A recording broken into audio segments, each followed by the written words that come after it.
బైరి నరేష్. ఒకరి మాటలో చెప్పాలంటే నేను చాలా ప్రేమతోటి పెంచుకున్న తమ్ముడు. 20 సంవత్సరాలుగా నేను ప్రతి అడుగులో నేను ఆనందపడుతూ ఉంటాను ఆ తమ్ముడిని చూసి. ఇంత పెద్ద సైన్యాన్ని తయారు చేసి ఇక్కడికి తీసుకొచ్చినందుకు, ఈ మీటింగ్లో మాట్లాడే అవకాశం నాకు ఇచ్చినందుకు నరేష్కు నేను కృతజ్ఞతలు తెలియజేస్తున్నాను. మనందరి గురువు, మనం అందరం ఎదిగితే సంతోషపడే ఆత్మీయమైన ఉపాధ్యాయులు లింబాద్రి సార్. చిన్ననాటి నుండి కూడా అద్భుతమైన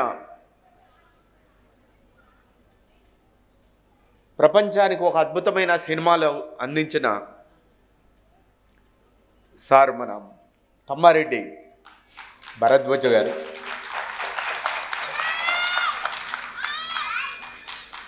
మా తదనంతరం ఒక అద్భుతమైన సాహిత్యాన్ని అందిస్తున్న కవి పసునూరి రవీందర్.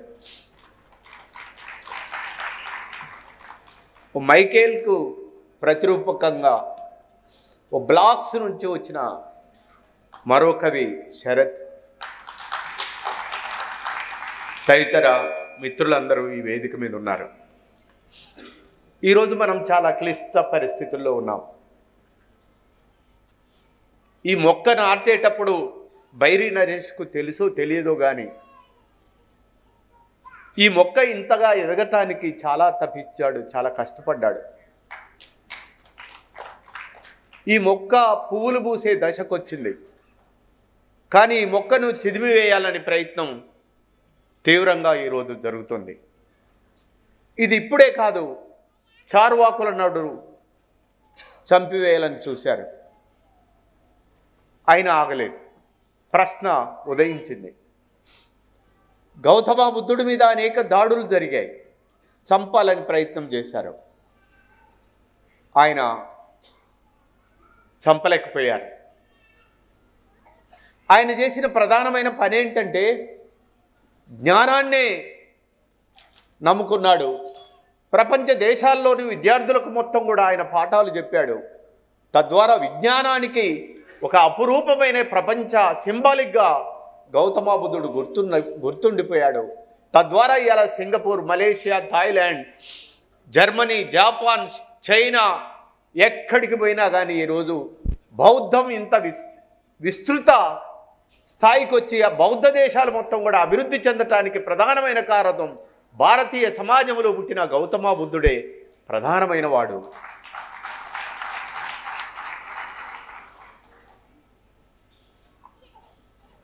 మొదటి నుండి మనువాదానికి వ్యతిరేకంగా ఇక్కడ యుద్ధం జరుగుతున్నది.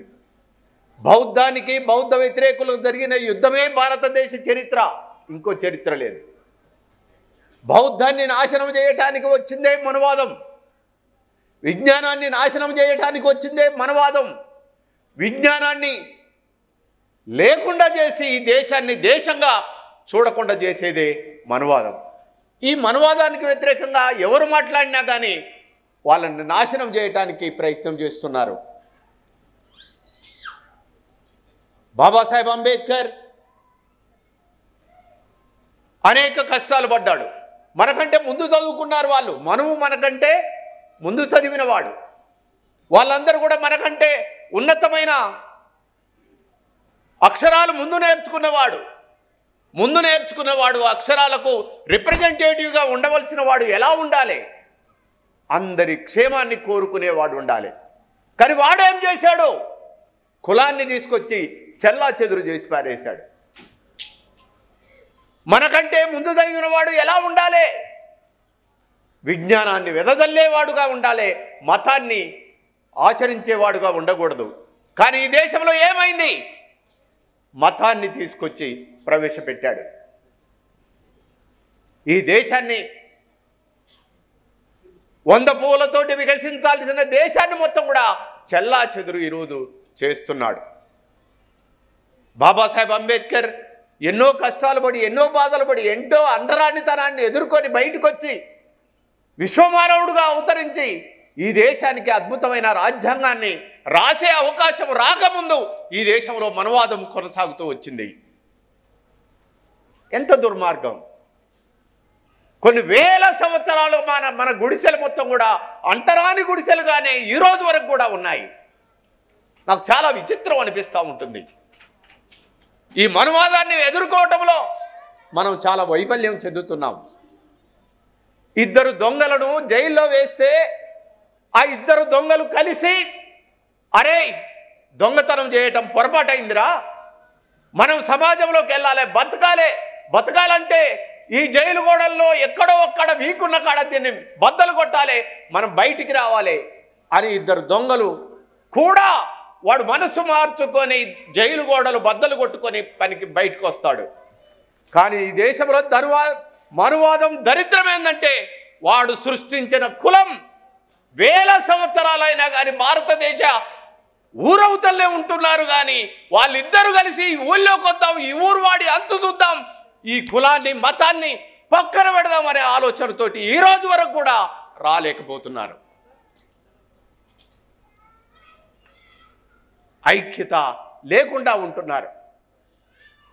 బాబాసాహెబ్ అంబేద్కర్ అందరిలాగానే చదువుకున్నాడు, అంటరాని కులంలో పుట్టాడు. కానీ ఏ రోజు కూడా కులాన్ని పాటించలేదు. పార్లమెంటులో అడిగారు, నువ్వు ఏ కులం అని అడిగితే చెప్పలేదు ఆయన. పోనీ నీ మతం ఏంది అని అంటే చెప్పలేదు. నువ్వు క్రిస్టియన్ వా, ముస్లిం వా, హిందూ అని అంటే I'm firstly and lastly I'm Indian అని చెప్పాడు. కులం గోడలు బద్దలు కొట్టాలని చెప్పాడు, కుల నిర్మూలన వైపు నడవాలని చెప్పాడు. ఆయన తన జీవితం మొత్తం కూడా కుల నిర్మూలన కోసం పనిచేశాడు. అలాంటి ఈరోజు సావిత్రిబా జన్మదిన వేడుకలు ఘనంగా జరుగుతున్నాయి. ఈ సందర్భంగా నేను కొన్ని వందల సంవత్సరాలైన భారతదేశ చరిత్రలో ఈ మనువాదులు 10 సంవత్సరాలుగా ఈ దేశంలో పరిపాలిస్తున్నారు. ఓ బీజేపీ ఈ దేశంలో పరిపాలిస్తుంది. పూలేను ఏ రోజు కూడా టీచర్గా ప్రకటించలేదు. సావిత్రిబాను ఏ రోజు కూడా ఓ మహిళా టీచర్గా ప్రకటించలేదు. కానీ నిన్నగాక మొన్న సంవత్సరం క్రితం వచ్చిన ఓ కుర్రవాడు, ఓ పాలమూరు బిడ్డ సావిత్రిబా చరిత్రను తెలంగాణ ప్రజలు తెలుసుకోవాలని టీచర్స్ డే, మహిళా ఉమెన్స్ టీచర్స్ డేగా ఇవాళ సావిత్రిబా గురించి ప్రకటించాడు. మామూలు విషయం కాదు ఇది. ఇవాళ ప్రతి టీచర్ అమ్మ కూడా సావిత్రిబా గురించి నిన్న మాట్లాడుతుంటే నాకు చాలా ఆనందం వేసింది. గవర్నమెంటే అధికారికంగా తన జన్మదిన వేడుకల్ని ఉమెన్స్ టీచర్స్ డేగా ప్రకటించడం అనేది చరిత్రలో లిఖించబడ్డ రోజు అనే విషయాన్ని సందర్భంగా గుర్తు చేస్తున్నాను. మీకు దమ్ముంటే మనువాదులారా, ఈ ప్రపంచం మీ చేతిలోనే ఉంది, పరిపాలిస్తున్నారు కదా. ఎక్కడైతే సావిత్రిబా పుట్టిన మహారాష్ట్రలో టీచర్స్ ఉమెన్స్ డేగా మీరు ఎందుకు ప్రకటించట్లేదు అని నేను అడుగుతున్నాను. పెద్ద పెద్ద రాష్ట్రాలలో పూలే పుట్టాడు, సావిత్రిబా పుట్టింది.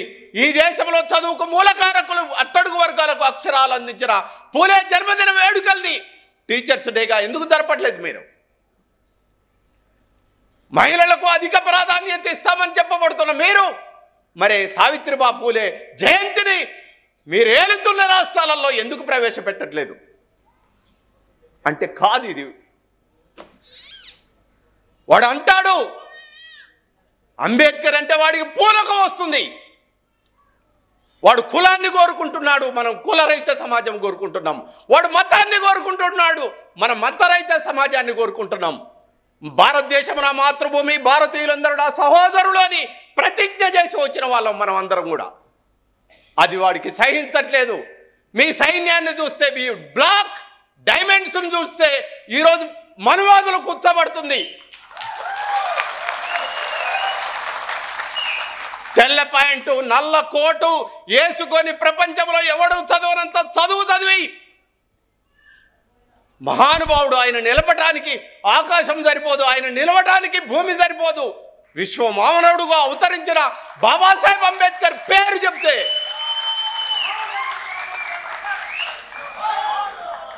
కదిలిపోతున్నారు. పార్లమెంటులో అందరి సమక్షంలో యావత్ భారత్ పార్లమెంటుకు మూల స్తంభమైన పార్లమెంట్ ఎవరిది? బాబాసాహెబ్ అంబేద్కర్ది. ఈ దేశానికి 3 రంగుల జెండా ఇచ్చింది ఎవరు? దానికి ధర్మచక్రాన్ని అద్దింది ఎవరు? బాబాసాహెబ్ అంబేద్కర్. ఈ దేశానికి రాజ్యాంగం రాసింది ఎవరు? బాబాసాహెబ్ అంబేద్కర్. అసలు బాబాసాహెబ్ అంబేద్కర్ని పక్కన పెడితే ఈ దేశమే ఒక మనువాద దేశం, ఇక పనికి మాలిన దేశం ఇది. అలాంటి బాబాసాహెబ్ అంబేద్కర్ పేరుని ఒక మనువాది అంబేద్కర్ అంబేద్కర్ అంబేద్కర్ అని అంటున్నారు. దానికంటే దేవుణ్ణి తలిస్తే స్వర్గానికి పోతున్నాం అంటున్నాడు. ఎక్కడుందిరా స్వర్గం? అమిత్ షా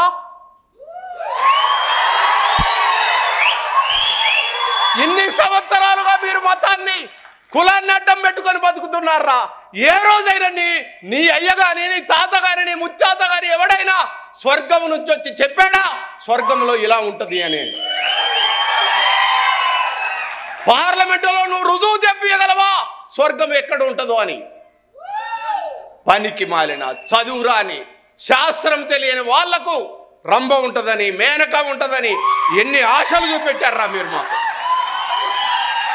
మీ ఆశలు అన్ని చల్లా చెదరైపోయినాయి. ఇక్కడ పుట్టిన ప్రతివాడు కూడా భారతీయుడు. బాబాసాహెబ్ అంబేద్కర్ బిడ్డడు వీడు. ఇప్పుడు మేము అందరం అంటున్నాం, ఏ రాముడు మమ్మల్ని ఉద్ధరించలేదు, ఏ కృష్ణుడు మమ్మల్ని ఉద్ధరించలేదు, ఏ కులం మమ్మల్ని ఉద్ధరించలేదు, ఏ మతం మమ్మల్ని ఉద్ధరించలేదు. మా చైతన్యానికి గీటురాయిగా అక్కడ నిలబడ్డాడు బాబాసాహెబ్ అంబేద్కర్. ఆయన పేరును మేము ఉదయిస్తాం.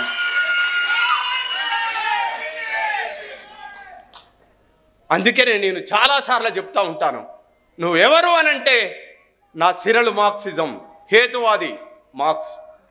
ఆయన కులం లేదు, మతం లేదు. నా దమనులు అంబేద్కరిజం, ఆయనకు కులం లేదు, మతం లేదు, భౌతికవాది. నా హృదయం బౌద్ధారామం. బుద్ధుడు ప్రపంచానికి ఒక తాత్వికుడుగా, ఒక సామాజిక శాస్త్రవేత్తగా అవతరించారు. ఆయన కులం లేదు, ఆయనకు మతం లేదు. ప్రకృతి నా పవిత్రాశ్రమం. ఈ ప్రకృతిని నమ్మి జీవిస్తున్నాం. ఇప్పుడు మీ అందరం పార్లమెంట్ సాక్షిగా అమిత్ షాను ప్రశ్నించడానికి మీరందరూ, వాడు రాముడు అని అంటున్నాడు, నువ్వేమంటావు? ఏమంటావు? 3 సార్లు అనండి. వాడు 3 సార్లు అన్నాడు కాబట్టి మనం 3 సార్లు అన్నాం. అంబేద్కర్ అంబేద్కర్ అంబేద్కర్. నేను అంటాను అంబేద్కర్ అంబేద్కర్ అంబేద్కర్ అంబేద్కర్ అంబేద్కర్ అంబేద్కర్. ఇప్పుడు మాకే శిక్ష వేస్తాయి. మేమందరం ఉరికంబం మీద నిలిచి అంబేద్కర్ పాట పాడటానికి మేము సిద్ధం. చివరిగా జగోరే జాగో అంబేద్కర్, జగత జననేత అంబేద్కర్, భవితకు మార్గం అంబేద్కర్, బడుగులకు ప్రాణం అంబేద్కర్, మా బల్లో టీచర్ అంబేద్కర్, మా బతుకు ఫ్యూచర్ అంబేద్కర్, మా దారికి టార్చ్ అంబేద్కర్, భారత్కు మార్క్స్ అంబేద్కర్. జగోరే జాగో అంబేద్కర్, జగత జననేత అంబేద్కర్, భవితకు మార్గం అంబేద్కర్, బడుగులకు ప్రాణం అంబేద్కర్. Thank you.